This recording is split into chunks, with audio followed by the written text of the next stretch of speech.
अस्सलाम वालेकुम and welcome to my YouTube channel. भाई 3 इडियट्स मूवी के अंदर रणछोड़ दास बोलता है कि कामयाबी के पीछे नहीं, एक्सीलेंस के पीछे भागो। कामयाबी साली झक मार के पीछे आएगी। कुछ इसी किस्म की चीज़ ना ब्लॉगिंग के ऊपर भी अप्लाई होती है।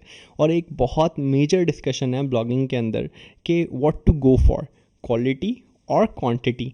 ज़्यादा ब्लॉग पोस्ट लिखने के ऊपर फोकस करना है या ज़्यादा क्वालिटी के ऊपर फोकस करना है।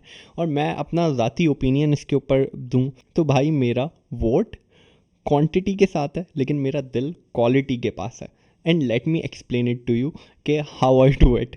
तो देखो, अगर मैं जब भी कोई ब्लॉग प्लान कर रहा होता हूँ तो मैं दो चीज़ों को देखता हूँ। एक तो ये कि मेरा पर्सनल इंटरेस्ट किस चीज़ में है, और दूसरा उसकी कॉस्ट और feasibility with regards to traffic.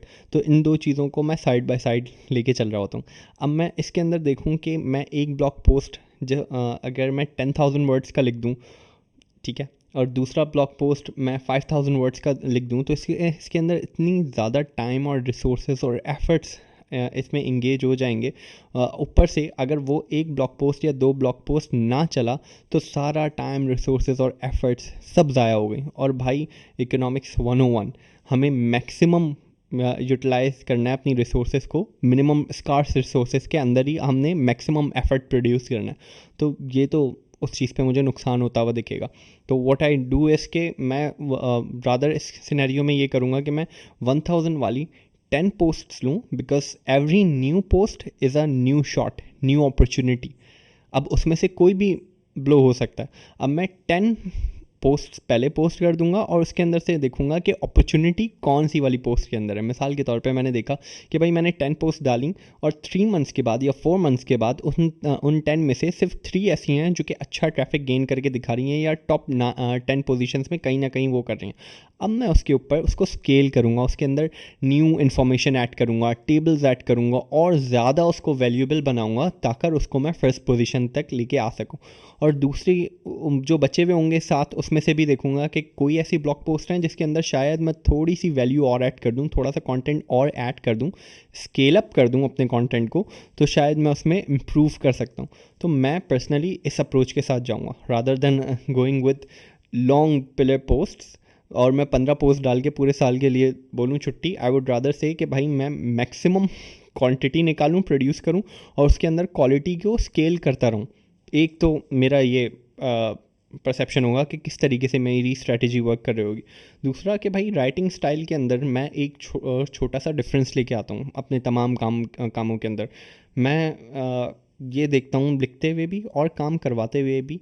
What I would say इस के जो मेरा कॉम्पिटिटर ने 2,000 वर्ड्स के अंदर काम की बात बोली हुई है, क्या मैं उसको समराइज़ करके 1,000 वर्ड्स के अंदर फिट कर सकता हूँ, या मैं 1,000 वर्ड्स के अंदर कुछ एडेड वैल्यूज़ के अंदर पुश कर सकता हूँ।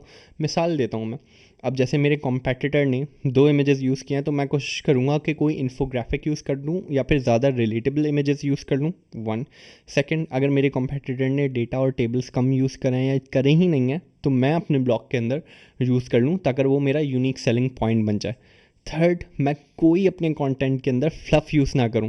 मिसाल के तौर पे आप देख रहे होते हैं ब्लॉग पोस्ट में लिखा हुआ होता है कि वो लीडिंग क्वेश्चन के साथ शुरू करते हैं कि you must be wondering what are the 10 highest paying jobs in US. भाई जब आपने टाइटल डाला है ना 10 highest paying jobs in US, तो वो क्लिक करके आ ही इस चीज़ पे रहा है। आप सवाल क्यों पूछ रहे हैं? तो fluff answers, fluff sentences, fluff questions जिनकी कोई ज़रूरत नहीं है, मैं उन तमाम को रिमूव कर दूंगा, वो सब मैं लिखवाऊंगा ही नहीं। तो इससे क्या होगा कि भाई मेरा इंतहाई प्रिसाइज, एक्यूरेट और टू द पॉइंट आर्टिकल मेरा निकल के आएगा। मैं 1,000 वर्ड्स के अंदर एक टेबल, 2 से 3 इमेजेस, और कोशिश करूँगा उसमें से एक आध मैं इन्फोग्राफिक जल्दी से कैनवा पे डिज़ाइन कर लूँ, तो वो एक और एडेड वैल्यू बन जाएगी। ये मैं ऐड करके उसको पब्लिश करूँ, 3 मंथ्स वेट करूँ, 3 मंथ्स के बाद 4th मंथ में मैं दोबारा एवेल्यूएट करूं कि जो मैंने प्रीवियस साइकिल के अंदर कंटेंट पब्लिश किया था उनमें से कौन सी पोस्ट ऐसी हैं जो कि अच्छी परफॉर्म कर रही हैं, और उनमें से कौन सी पोस्ट को एक पुश की ज़रूरत है कि उसके अंदर मैं एडिट वैल्यू ऐड करूं। उसके अलावा मैं ये भी कोशिश करता हूं कि अपने ब्लॉग के अंदर 1 से 2 वीडियोस लाजमी इम्बेड करूं, क्योंकि इससे जो एवरेज इंगेजमेंट टाइम होता है पेज का वो अच्छा खासा बढ़ जाता है और सेशन ड्यूरेशन के ऊपर भी इसका इम्पैक्ट आता है। तो ये चीज़ें मैं कोशिश करूँगा। एक और टिप मैं इसके अंदर ऐड कर देता हूँ राइटिंग स्टाइल के अंदर कि भाई जब पोस्ट लिखवा रहे हो कोशिश करो कि 3 सेंटेंसेस से ज़्यादा कोई भी ब्लॉग पोस्ट का पैराग्राफ नहीं होना चाहिए। इससे होगा क्या कि आपका स्किमिंग एक्सपीरियंस बढ़ जाएगा, नंबर 1। नंबर 2, जब छोटे छोटे सेंटेंसेस होंगे उसको स्क्रॉल ज़्यादा करना पड़ेगा, सेशन ड्यूरेशन बढ़ेगा। उसके बाद नंबर 3, जितना ज़्यादा वो स्क्रॉल करेगा उतनी ही ज़्यादा एड स्लॉट्स की अपॉर्चुनिटीज़ मल्टीप्लाई होती रहेंगी। पहले तुमने 6 दफ़ा पैराग्राफ चेंज किया हुआ था, अब तुमने 12 से 14 दफ़ा पैराग्राफ चेंज किया हुआ है। तो अब देखो, पहले 3 एड स्लॉट्स लग रहे थे, अब 12 लग रहे होंगे या 10 लग रहे होंगे। तो मल्टीपल एड स्लॉट्स इस तरीके से उसके अंदर फिक्स हो जाएंगे, ये भी बेनिफिट होता है। तो कोशिश करो भाई to try to achieve excellence in the limited number of words you have for each post. कम वर्ड्स के अंदर maximum value, maximum excellence achieve करने की कोशिश करो, जिससे तुम्हारे रीडर को लगे कि यार हाँ, मैंने मेरी क्वेश्चन को ये आंसर कम्प्लीटली सेटिस्फाई करता है। दूसरा, तुम देखो कौन से ब्लॉग पोस्ट अच्छे परफॉर्म कर रहे हैं, उसके ऊपर ऐड ऑन कर लो, ठीक है, स्केल अप कर लो, अपग्रेड कर लो अपने कंटेंट को। तीसरा, तुम इसके साथ साथ ये भी एनालिसिस रखो कि कौन से टाइप ऑफ कंटेंट तुम्हारे चल रहे हैं और कौन से type of contents consistently fail हो रहे हैं, ताकि उसको तुम अपने एक्टिविटीज़ से फ्यूचर में रिमूव कर दो कि भाई जब ये चीज़ नहीं चल रही है तो इस दुकान के ऊपर ज़्यादा टाइम क्यों वेस्ट करने का।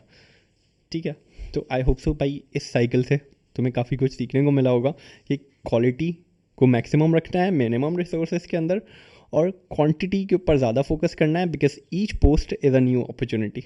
मिलते हैं तुमसे अगली वीडियो में। खुदा हाफिज़।